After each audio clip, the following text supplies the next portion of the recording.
Olá, meus amados. Hoje, dia 16 de agosto de 2024, sexta-feira, da 19ª semana do Tempo Comum. Evangelho segundo Mateus. Naquele tempo, alguns fariseus aproximaram-se de Jesus e perguntaram para o tentar: é permitido ao homem despedir a sua esposa por qualquer motivo? Jesus respondeu: nunca lestes que o Criador desde o início os fez homem e mulher? E disse: por isso o homem deixará pai e mãe e se unirá à sua mulher, e os dois serão uma só carne? De modo que eles já não são dois, mas uma só carne. Portanto, o que Deus uniu, o homem não separe. Os fariseus perguntaram: então como é que Moisés mandou dar certidão de divórcio e despedir a mulher? Jesus respondeu: Moisés permitiu despedir a mulher por causa da dureza do vosso coração, mas não foi assim desde o início. Por isso eu vos digo: quem despedir a sua mulher, a não ser em caso de união ilegítima, e se casar com outra, comete adultério. Os discípulos disseram a Jesus: se a situação do homem com a mulher é assim, não vale a pena casar-se. Jesus respondeu: nem todos são capazes de entender isto, a não ser aqueles a quem é concedido. Com efeito, existem homens incapazes para o casamento, porque nasceram assim.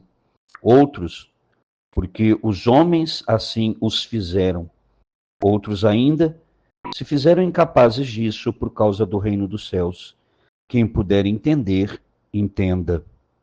Queridos irmãos e irmãs, aqui é muito interessante porque os fariseus vêm perguntar algo que eles conheciam bem, que era a famosa carta de divórcio que se podia dar. Então eles chegam para Jesus e fazem essa pergunta exatamente para ver se Jesus iria falar algo contrário à lei de Moisés, para poder acusar Jesus em alguma coisa. Então ele pergunta se é permitido ao homem despedir a mulher por qualquer motivo. Por quê? Porque lá em Deuteronômio, no capítulo 24, versículos de 1 a 4, onde Moisés fala da carta de divórcio, vai se dizer que se a mulher fizer algo inconveniente ao marido, ele pode divorciar essa mulher. E quem casa com esta mulher divorciada, né, também está em pecado. Então, era uma lei, na realidade, muito justa, injusta, porque o homem fazia o que queria. O que era? Fez algo inconveniente. Então, assim, não tinha nada muito claro. Então, os homens ali, cansei da minha mulher, eu acho ela chata, não sei, fofoqueira, sei lá o que ele fala, e dava carta de divórcio e a mulher tinha que ir embora. Não tinha opção. E Jesus fala, não, não é dessa forma que Deus pensou. Por isso que Jesus começa a citar exatamente as Sagradas Escrituras. Ele fala, nunca lestes que o Criador desde o início os fez homem e mulher? Isso é Gênesis 1, 27. E disse, Deus, né? Deus disse, por isso o homem deixará pai e mãe, se unirá à sua mulher, os dois serão uma só carne. Aqui é Gênesis 2, 24. Então aí Jesus fala, o que Deus uniu, o homem não separe. Portanto, se Deus criou esta norma, o homem não tem o poder de mudá-la. E a gente às vezes quer fazer isso, né? Hoje, em nome de né, eu falo de uma pseudo-acolhida, uma falsa acolhida, a gente distorce a lei de Deus para não desagradar os homens, né? E aqui Jesus falando bem claro, e aí eles ainda retrucam, mas como assim? Moisés, então, né, nos deu a certidão de divórcio, disse que podia, por que ele permitiu, então?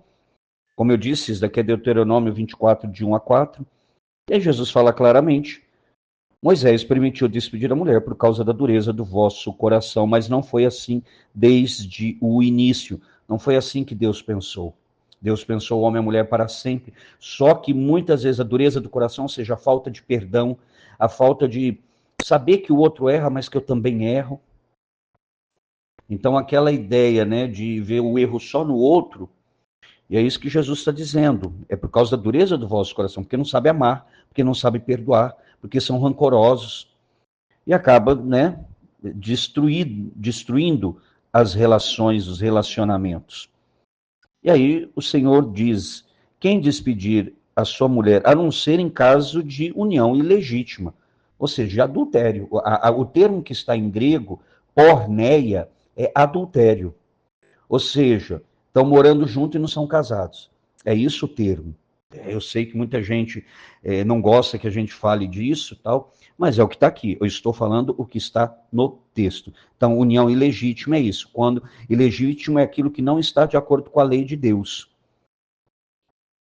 Como era o caso de Herodes e Herodíades. Herodíades era casada, era cunhada de Herodes, casada com o irmão dele, portanto, Filipe, e largou o Filipe para ficar com o cunhado, com Herodes, que era o rei Herodes Antipas. Então, e João Batista falou, não é permitido, você não pode estar com a sua cunhada. Então, isso era uma união ilegítima.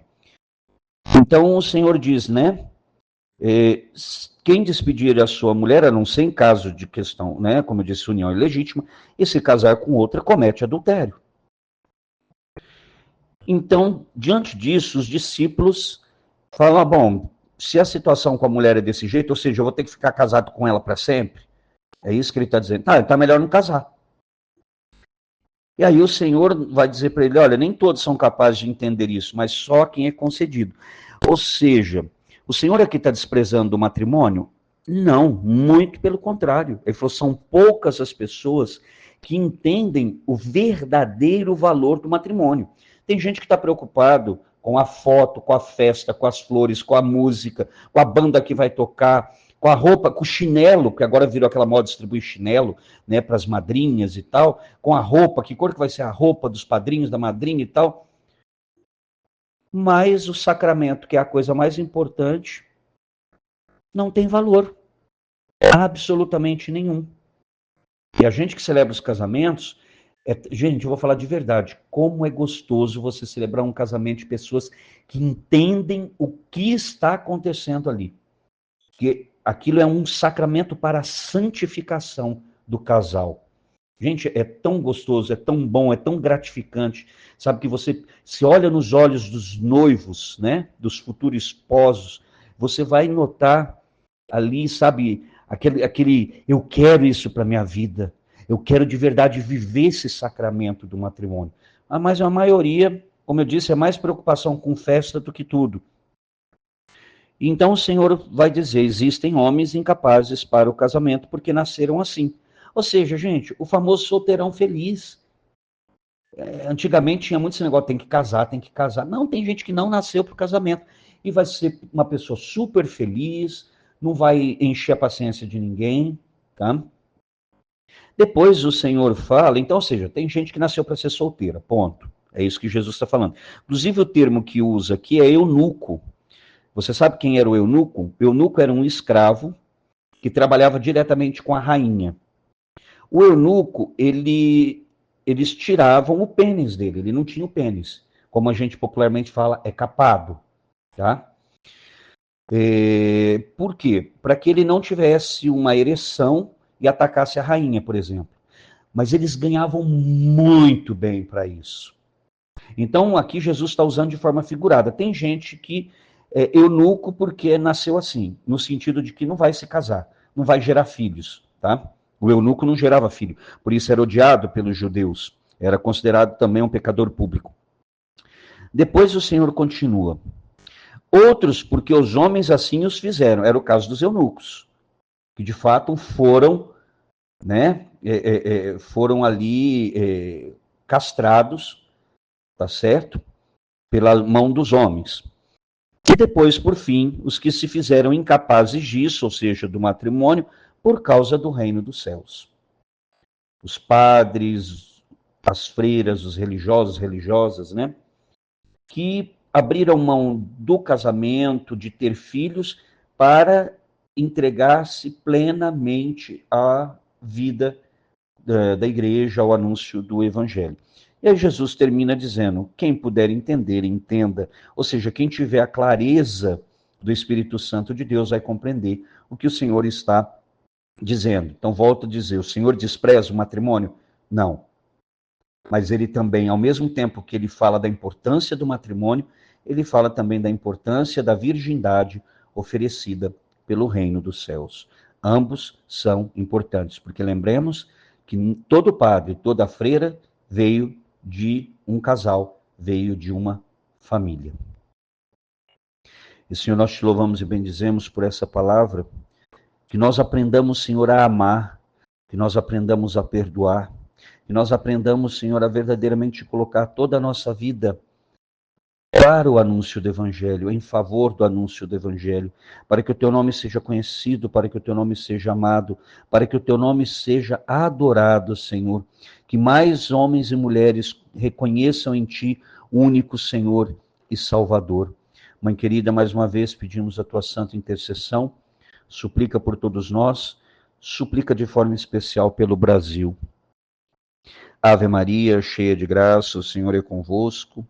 Bendita sois vós entre as mulheres, e bendito é o fruto do vosso ventre, Jesus. Santa Maria, Mãe de Deus, rogai por nós, pecadores, agora e na hora de nossa morte. Amém. E que desça sobre você, meu irmão e minha irmã, pela intercessão da Virgem Santíssima, a bênção do Deus Todo-Poderoso, Pai e Filho e Espírito Santo. Amém.